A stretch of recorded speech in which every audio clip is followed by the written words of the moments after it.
എമ്പുരാൻ എന്ന ചിത്രത്തിൻ്റെ 7ാം ദിവസത്തെ ബോക്സ് ഓഫീസ് കളക്ഷൻ റിപ്പോർട്ടാണ് ഇന്നൊരു വീഡിയോ ഭാഗത്ത് നോക്കാൻ പോകുന്നത്. വീഡിയോയ്ക്ക് മുൻപ് വീഡിയോ ലൈക്ക് ചെയ്യുക, ചാനൽ സബ്സ്ക്രൈബ് ചെയ്യുക. മാർച്ച് ഏപ്രിൽ മാസങ്ങളിൽ അങ്ങോട്ട് ധാരാളം ചിത്രങ്ങൾ OTT റിലീസ് ചെയ്യാൻ പോവുകയാണ്. നമ്മുടെ ചാനൽ ഭാഗം പരിശോധിച്ചാൽ നിങ്ങൾക്ക് ആ വീഡിയോയ്ക്ക് കാണാൻ വേണ്ടി സാധിക്കുന്നതായിരിക്കും.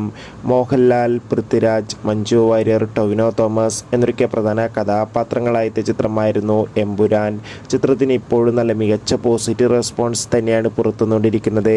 അതുകൊണ്ട് തന്നെ എല്ലാ സിനിമാ പ്രേമികളും ഒരേപോലെയാണ് എമ്പുരാൻ എന്ന ചിത്രത്തിൻ്റെ ഓരോ ദിവസത്തെ ഓരോ കളക്ഷൻ റിപ്പോർട്ടും അറിയാൻ വേണ്ടി ഏറെ ആകാംക്ഷയോടെ കാത്തിരിക്കുന്നത്. ഫൈനലി 7ാം ദിവസത്തെ ബോക്സ് ഓഫീസ് കളക്ഷൻ റിപ്പോർട്ടൊക്കെ പുറത്തുവന്നിരിക്കുകയാണ്. 7ാം ദിവസം യിൽ നിന്ന് 1.5 കോടിക്ക് മുകളിൽ കളക്ഷൻ നേടിയെടുക്കാൻ വേണ്ടി സാധിക്കുമെന്നാണ് ട്രാക്കിംഗ് റിപ്പോർട്ടുകൾ സൂചിപ്പിക്കുന്നത്.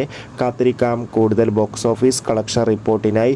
എമ്പുരാൻ എന്ന ചിത്രം കണ്ടവരുടെ അഭിപ്രായം തീർച്ചയായും കമൻറ്റ് ബോക്സിൽ രേഖപ്പെടുത്തുക.